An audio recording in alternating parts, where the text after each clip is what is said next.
Hello दोस्तों, welcome to ZW path lab. दोस्तों, आज के इस वीडियो में मैं आपको बताऊंगा हिस्ट्री सब्जेक्ट हम लोग पढ़ेंगे स्टार्टिंग से। चाहे कोई भी कम्पिटिटिव एग्ज़ाम हो, उसको क्लियर करना है तो हिस्ट्री तो हमें जानना होगा। तो बेसिक हिस्ट्री पढ़ेंगे और कम समय में पढ़ेंगे दोस्तों। तो सबसे पहले आइए जानते हैं हिस्ट्री होता क्या है असल में, जिसे हम लोग हिंदी में कहते हैं इतिहास। क्या कहते हैं? इतिहास क्या होता है? तो दोस्तों, अतीत में हुई घटनाएं इतिहास कहलाती हैं, ये हम जानते हैं। लेकिन अतीत में हुई घटनाएं बहुत सारी हैं। हमने कहानियाँ सुनी हैं परियों की, तो क्या हम मान लें कि परियां भी थीं? तो नहीं मान सकते हैं। क्यों नहीं मान सकते हैं? क्योंकि अतीत में हुई वे घटनाएं जो सच में घटित हुई हों, जिनका हमारे पास अवशेष हो, उसे ही हम इतिहास कहेंगे। ठीक है, तो इसको याद रखिए। इतिहास उसे ही कहा जाएगा जिसका हमारे पास कुछ अवशेष होगा। ठीक है, वो घटनाएं इतिहास कहलाए। दोस्तों, इतिहास जो है, जिसे इंग्लिश में हिस्ट्री कहा जाता है, इसका नाम हिस्ट्री ही क्यों रखा गया? इसलिए क्योंकि हिस्ट्री जो शब्द है दोस्तों, वो एक यूनानी शब्द है। क्या है?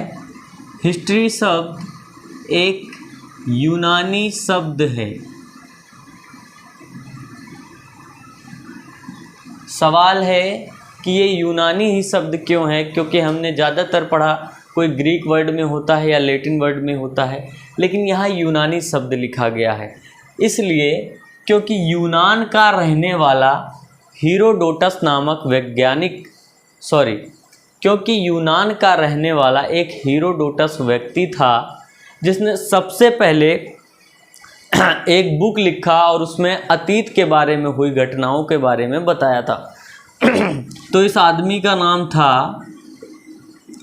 हीरोडोटस। ठीक है, इसके नाम के आधार पे हम हिस्ट्री कहते हैं।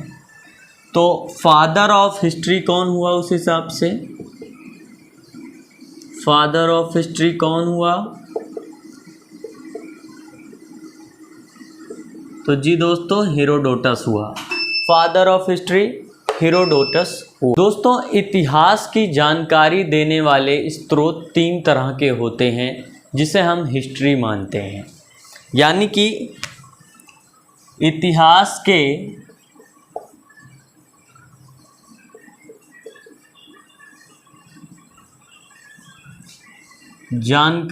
इतिहास की जानकारी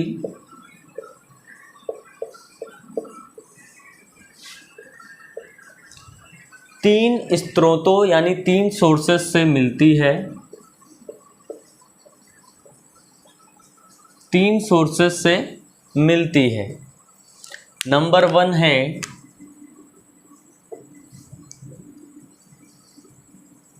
आर्कियोलॉजिकल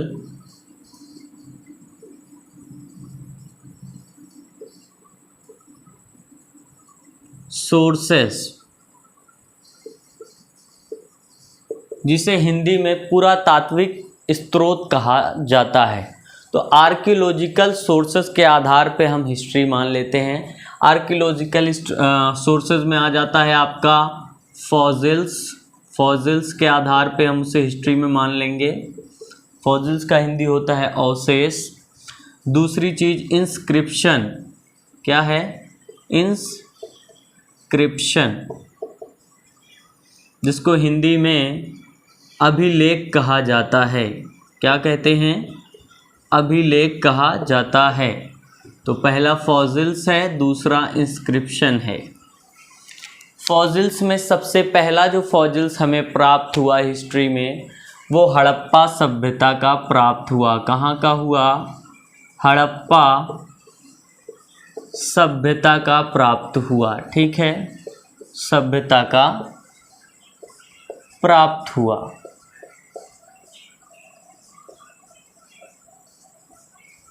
इसी तरह से अभिलेख, जिसे इंग्लिश में इंस्क्रिप्शन कहा जाता है, सबसे पुराना जो अभिलेख मिला है वो अशोक का मिला है। किसका मिला है? पुराना अभिलेख जो मिला है वो अशोक का मिला है। और ये जो मिला है अशोक के अभिलेख, ये जो है खरोष्टी स्क्रिप्ट SCRIPT है एंड ब्रह्म स्क्रिप्ट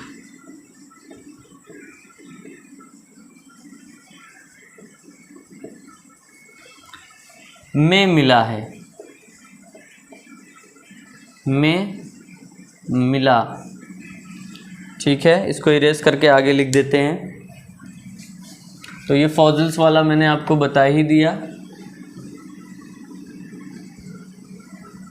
ठीक, तो अभिलेख में जो सबसे पुराना अभिलेख मिला, इंस्क्रिप्शन मिला, वो अशोक का मिला। कहाँ मिला? खरोष्टी स्क्रिप्ट और ब्रह्म स्क्रिप्ट में मिला, जिसे सबसे पहले जेम्स प्रिंसिप ने पढ़ा था। किसने पढ़ा था? James Prinsep. ये नाम याद रखिए। जेम्स प्रिंसिप ने सबसे पहले खरोष्टी स्क्रिप्ट और ब्रह्म स्क्रिप्ट में पढ़ा और बताया कि अशोक ने क्या क्या काम किए थे, और बताया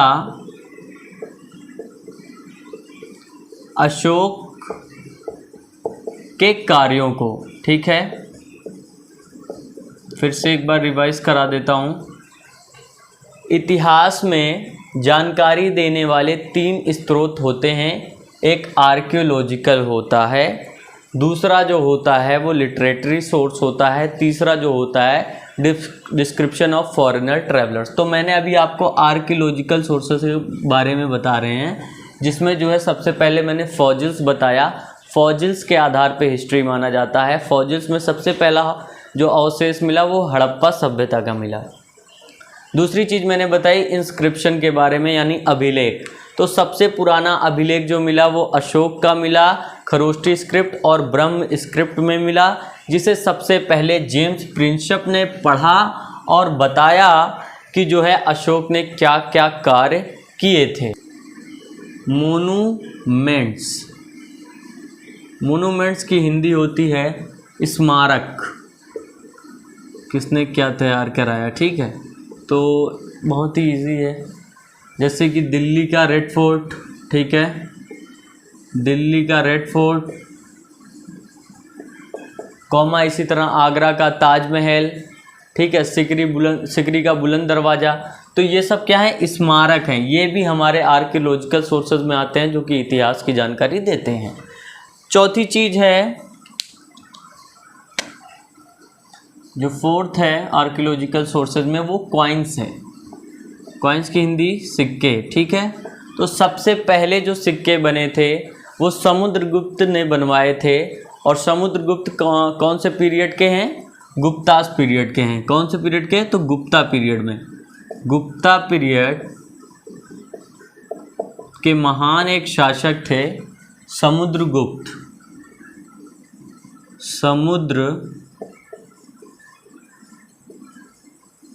स्पेलिंग एक बार आप लोग देख लीजिएगा दोस्तों। तो समुद्रगुप्त थे, इन्होंने सबसे पहले सिक्के बनवाए थे। और सिक्के के आगे जो है संस्कृत भाषा में इन्होंने अपना नाम लिखा था समुद्रगुप्त, और उसके पीछे जो है प्लेइंग वीणा, यानी वीणा चित्रित की हुई जो है चित्रण किया गया था। ठीक है, प्लेइंग वीणा बजाते हुए पीछे जो है सिक्के के चित्रित किया गया था। तो ये कॉइन्स हो गया। इसी तरह से फिफ्थ जो आर्कियोलॉजिकल सोर्सेज में आएगा वो स्टैचू आएगा।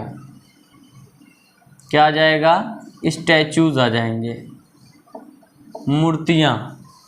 तो मूर्तियाँ आपको पता ही है, जैसे स्टैचू ऑफ नटराजा, ठीक है, स्टैचू ऑफ नटराजा, इनके बारे में भी आप लोग पढ़ेंगे। इन्हें शिव नटराजा कहा जाता है। और इसी तरह से स्टैचू ऑफ पशुपतिनाथ, ठीक है, स्टैचू ऑफ पशुपतिनाथ है। तो ये सब एग्जाम्पल होंगे आपके स्टैचू में। ठीक है। ETC। तो ये तो बात होगी आर्कियोलॉजिकल सोर्सेस के आधार पे इतिहास की जानकारी जो देते हैं उन्हें इतिहास में हम लोग आइडेंटिफाई करते हैं। इतिहास की जानकारी दी जाती है और उसे हम इतिहास में शामिल करते हैं। लिटरेरी सोर्सेस को अगेन डिवाइड किया गया है, एक रिलीजियस में और एक नॉन रिलीजियस में, ठीक है। तो ये बेसिक जानकारी है और आज हम लोग बेसिक ही पढ़ रहे हैं। नॉन रिलीजियस में, रिलीजियस में क्या हो जाएगा, जैसे कि रामायण, ठीक है, यजुर्वेद। रिलीजियस के नॉन रिलीजियस में क्या होगा, नॉन रिलीजियस में जो एग्जाम्पल आएंगे वो ये आएंगे, चाणक्य का अर्थशास्त्र,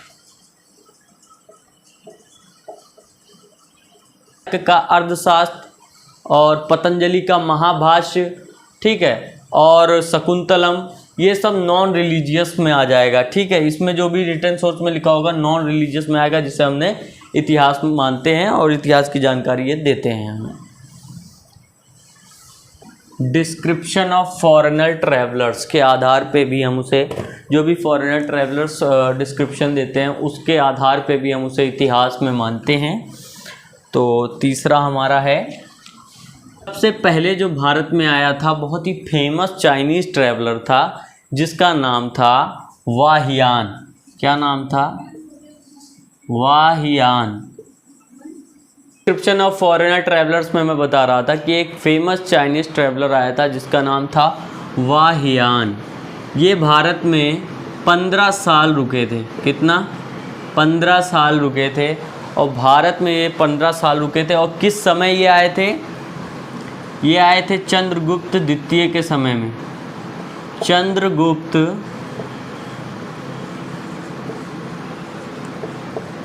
द्वितीय के समय में आए थे। चंद्रगुप्त द्वितीय किस शासनकाल में थे, गुप्ता पीरियड में। किस काल में थे, तो ये गुप्ता पीरियड में थे, ठीक है, गुप्त काल में थे, गुप्ता पीरियड। तो फिर से दोस्तों, सबसे पहले जो चाइनीज़ ट्रैवलर आया था भारत, उसका नाम वाहियान था। वो 15 साल रुका था और वो किसके शासनकाल में आया था, तो चंद्रगुप्त द्वितीय के शासनकाल में आया था। चंद्रगुप्त द्वितीय गुप्ता पीरियड के जो है काल में शासन कर। सेकेंड दोस्तों, एक फॉरेनर ट्रैवलर्स और आया। वाहियान जब गया तो वाहियान के जाने के बाद एक दूसरा फेमस चाइनीज़ ट्रैवलर ये भी था जिसका नाम था ह्वानसुआंग। क्या नाम था, हेनसुआंग कहते हैं इसे, HWANSWANG। क्या नाम है, हेनसुआंग, ठीक है। ये किस समय आया था, उस वक्त हर्षवर्धन शासन कर रहे थे। हर्षवर्धन कौन कर रहा था, हर्षवर्धन शासन कर रहे थे। और इनका जो था वो पुष्यभूति वंश के थे ये, ठीक है। तो ये भी पूछ लेता है कभी कभी, पुष्यभूति वंश के शासक थे उस समय हर्षवर्धन, जिस समय ह्वानसुआंग आया था, ठीक है। हेनसुआंग जो आया ये भारत में 16 साल रुका था। कितने साल, 16 साल रुका था। 16 साल रुका और इसने जो है नालंदा विश्वविद्यालय से, नालंदा विश्वविद्यालय से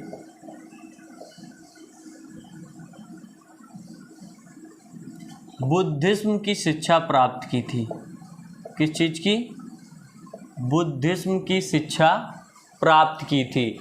और यही जो हेनसुआंग ट्रैवलर है, इसने एक बुक लिखा था, सीयू की पुस्तक। क्या लिखा था, सीयू की पुस्तक, ठीक। तो सीयू की पुस्तक किसने लिखा था, हेनसुआंग ने लिखा था, जिसमें इसने जमकर भारत के बारे में बखान किया था। तो फिर से एक बार देख लीजिए, वाहियान 15 साल रुका था, चंद्रगुप्त द्वितीय के समय आया था वो। और वो चंद्रगुप्त द्वितीय किस पीरियड के थे? गुप्ता पीरियड के थे। उसके बाद हेनस्वांग आया, किस समय आया? हर्षवर्धन के शासनकाल में आया। हर्षवर्धन पुष्यभूति वंश के थे, ठीक है। हेनस्वांग 16 साल भारत रुका, नालंदा विश्वविद्यालय से बुद्धिज्म की शिक्षा ग्रहण की। उसके बाद इसने एक हेनस्वांग ने जो है किताब लिखा था, सीयू की पुस्तक। तो कॉम्पिटिटिव एग्जाम में पूछ लेता है सीयू की पुस्तक किसने लिखा? तो हेनस्वांग ने लिखा। नाउ लास्ट एक ट्रेवलर और है, उसके बाद ये जो हमारा इतिहास के जानकारी देने वाले 3 स्रोत हैं ये ख़त्म हो जाएगा। तीसरा एक और फेमस ट्रेवलर आया, और वो तो कुछ ज़्यादा ही फेमस था। जब दिल्ली सल्तनत चल रही थी, ठीक है, दिल्ली सल्तनत, ठीक, जब दिल्ली सल्तनत चल रही थी और रूलिंग कर रहे थे शासन कर रहे थे मोहम्मद बिन तुगलक। कौन कर रहे थे? मोहम्मद बिन तुगलक, शॉर्ट फॉर्म में MBT। तो MBT के समय में एक फेमस ट्रैवलर और आया था जिसका नाम था, नाम हाईलाइट कर दें ताकि हमेशा याद रहे, वैसे नाम बहुत ही बढ़िया है तो याद होगा, इब्न बतूता। क्या नाम था? Ibn Battuta. दिल्ली सल्तनत में जब रूलिंग कर रहे थे मोहम्मद बिन तुगलक, तो इब्न बतूता आया था और ये मोरक्को अफ्रीका का रहने वाला था। कहाँ का था? मोरक्को का, जो कि अफ्रीका में है, ठीक है। कहाँ पे है? मोरक्को कहाँ है? अफ्रीका में है। इब्न बतूता रुका और इसने जो है एक फेमस बुक लिखा था जिसका नाम था रहेला। तो रहेला बुक के रचयिता कौन थे? इब्न बतूता थे। इब्न बतूता मोरक्को अफ्रीका में है, वहाँ के रहने वाले थे। दिल्ली सल्तनत चल रहा था, मोहम्मद बिन तुगलक थे उस समय रूलिंग कर रहे थे, उसी समय में इब्न बतूता आया हुआ था। तो ये था दोस्तों इतिहास की जानकारी देने वाले 3 स्रोत जो मैंने आपको बताए।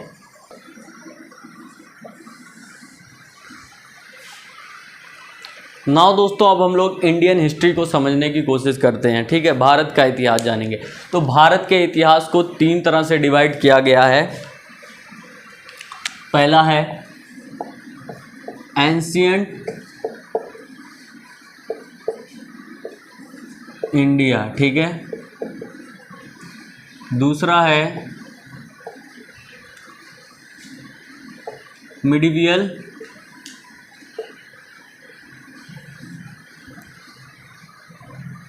इंडिया,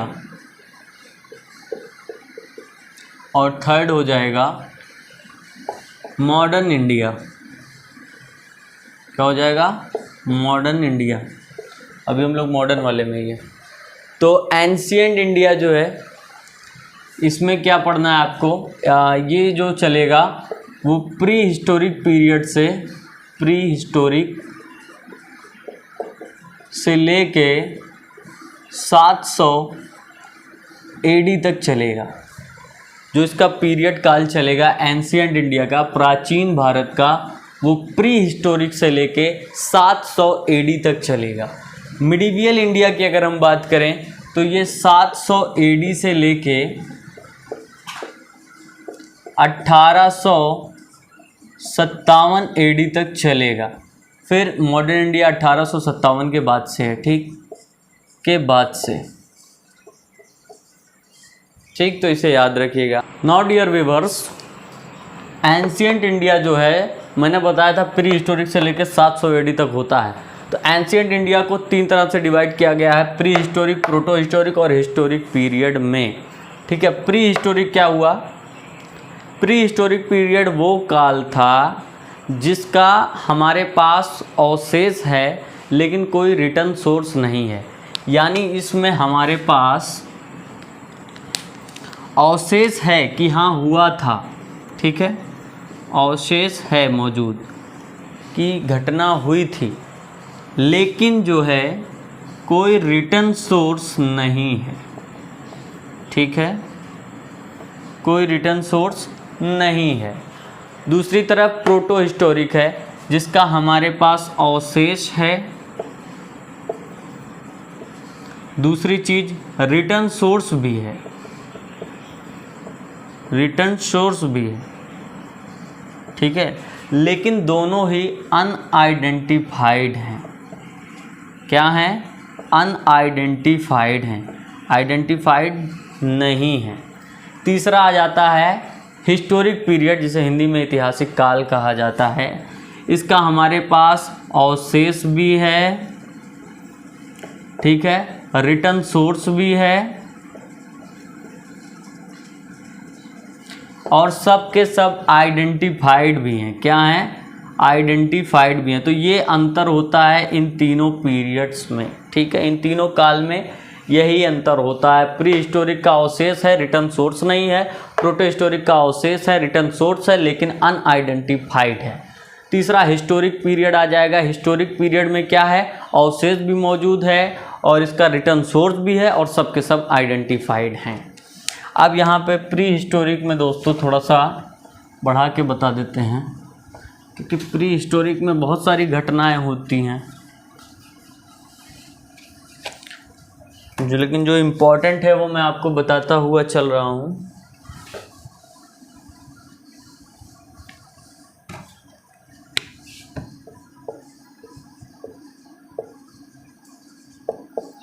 प्री हिस्टोरिक पीरियड, ठीक है,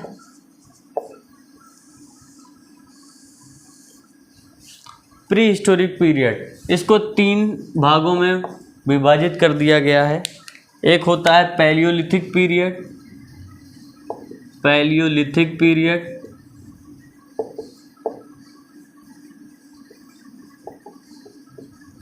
एक होता है मेसोलिथिक पीरियड,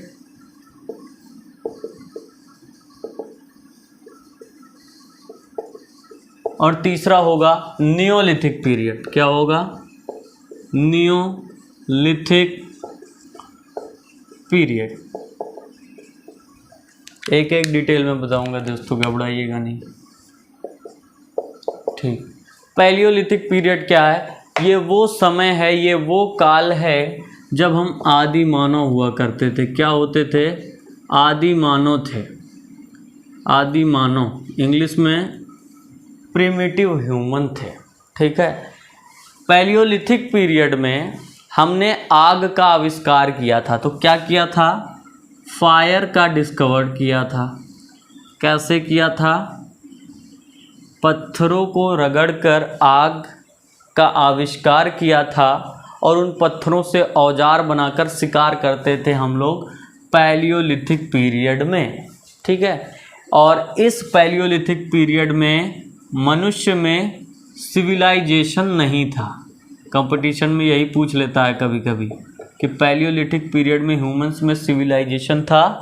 तो नहीं था, ठीक है, सिविलाइजेशन नहीं था।